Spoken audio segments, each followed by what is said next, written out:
le rebond. On a vu que ça pouvait être assez piégeux pour celui qui était passif dans l'attaque de balle. Et ça c'est bien joué avec le décalage là-bas pour Mpeko.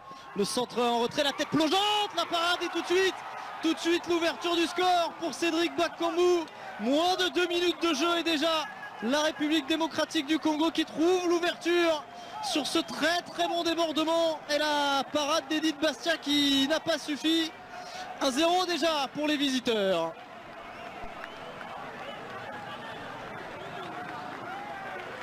Ouais, ça n'a pas traîné pour Cédric Bakambu, auteur d'une saison brillante sous les couleurs de Villarreal. Et sur ce centre d'Issama, la tête plongeante de Moubélé, la parade d'Edith Bastia, et il n'y avait pas de position de hors-jeu pour Bakambu, parce que sur le centre là-bas d'Issama Mpeko, il y avait un défenseur, Joyce Lomalissa, qui va trouver du soutien dans l'axe. Et là il va y avoir un coup de sifflet pour une faute malgache du latéral droit, Tanteli Randrianaina, qui est venu fermer la porte là en compagnie de son capitaine Johan Paul, et voilà qui offre un coup franc extrêmement bien placé.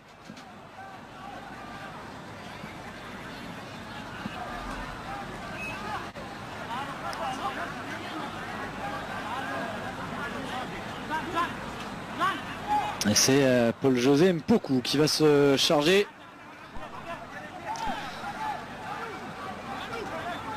de ce coup de pied arrêté.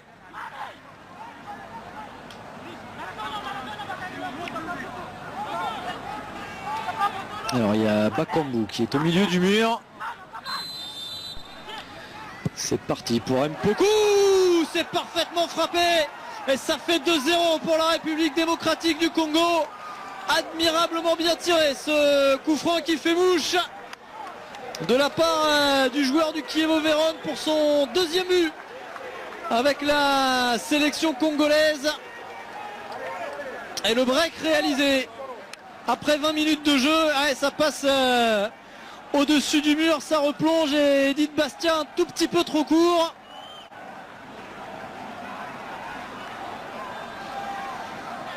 Ouais, mais alors qu'ils n'avaient pas franchement été dangereux, hein.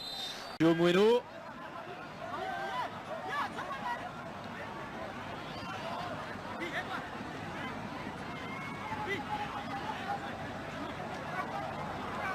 Alors Edith Bastia n'avait pas pu faire grand chose sur le coup franc d'Mpoku. Cette fois-ci c'est au fond encore. Cette fois-ci c'est au fond encore. Il était parti vite, mais sur ce coup franc de Yannick Bolassi, il ne peut rien non plus. Et 3-0 pour la République démocratique du Congo. Il l'avait pourtant anticipé, il était parti très très vite. Le gardien malgache, il a touché ce ballon, mais ça n'a pas été suffisant. Et ça fait 3-0. Quel coup de patte de la part du joueur de Crystal Palace, qui a été chercher le poteau rentrant. Il est pas loin de l'avoir ce ballon, Edith Bastia, mais il est trop bien frappé. Ce coup de pied arrêté, assez cruel pour les Barréas. Mais l'efficacité, le réalisme des Congolais qui fait la différence dans cette première période, pour le plus grand plaisir des supporters qui ont fait le déplacement musclé mais sans faute, a dit monsieur l'arbitre. Malheureusement derrière, la récupération n'a pas profité. C'est Bolassi qui peut filer là-bas, toutes enjambées. Bolassi avec Lomalissa, s'il voit en retrait, c'est parfait pour le 4-0. C'est absolument parfait, le doublé pour Paul-José Mpoku. Il avait bien vu Lomalissa que la sélection était en retrait, et le doublé pour le joueur du Chievo Vérone sur la première véritable occasion de cette seconde période. Ah, il y avait eu le duel quand même, perdu par Bakambu face au gardien El Omalissa. Il a levé la tête et Andrian Omen-Janari qui n'intervient pas, qui est passif sur ce coup-là. Et Mpoku qui ajuste parfaitement.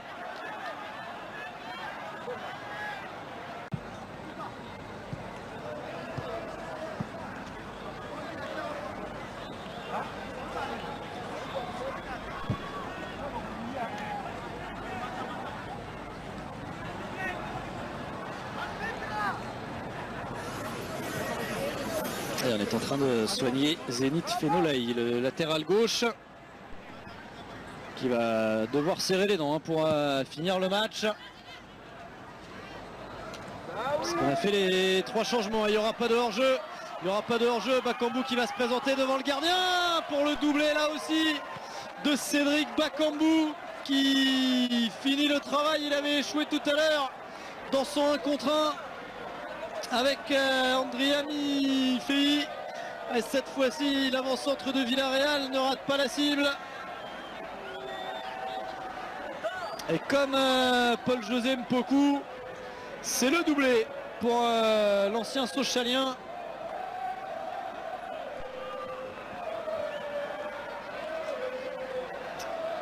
Ouais, s'est présenté tout seul, il avait résisté à Andrian Omen-Janari dans un premier temps.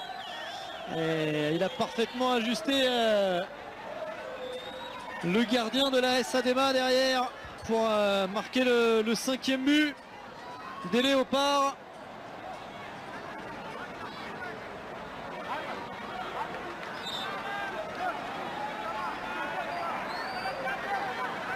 Et il a fallu même que la FIFA s'en mêle pour valider ce transfert.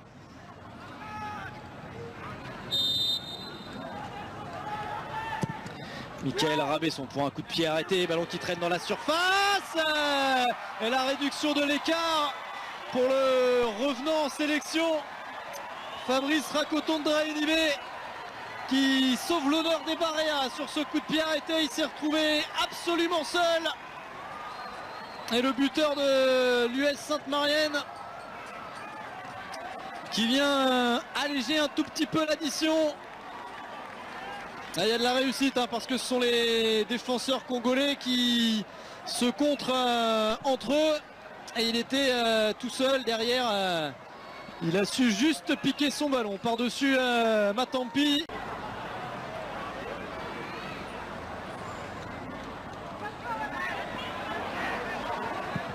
Attention à ce centre, il y aura une tête congolaise. Oui, ce sera bien une tête congolaise qui a touché ce ballon. Ce sera un du temps additionnel. Et on va retrouver Rinjala Rairi-Naivo pour le frapper. C'est joué court avec un angle un petit peu plus ouvert du coup pour lui. Pour centrer, ballon contré. Et derrière c'est Jordan Botaka qui va essayer de lancer le contre face à Michael Rabesson. Et il n'a pas été bien loin, le joueur de Leeds.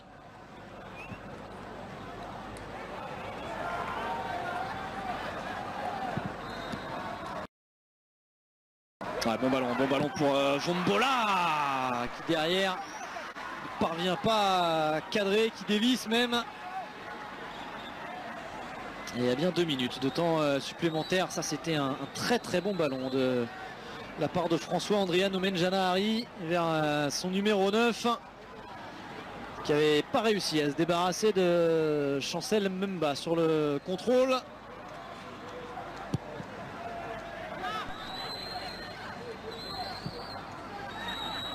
Et il a laissé l'avantage, monsieur Omweno, ça joue. Peut-être une dernière offensive pour les Léopards de la République démocratique du Congo.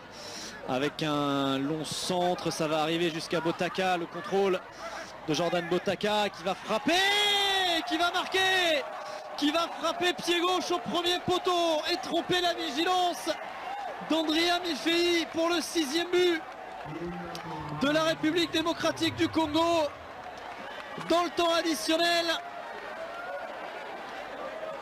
3e but en sélection pour Jordan Botaka sur ce long centre là-bas au second poteau. Il s'est débarrassé de son vis-à-vis et la frappe soudaine au premier poteau. Ah, il s'y attendait pas. Chrétien Andrien Mifei. Et elle est absolument parfaite entre la main du gardien et le premier poteau pour Jordan Botaka qui conclut le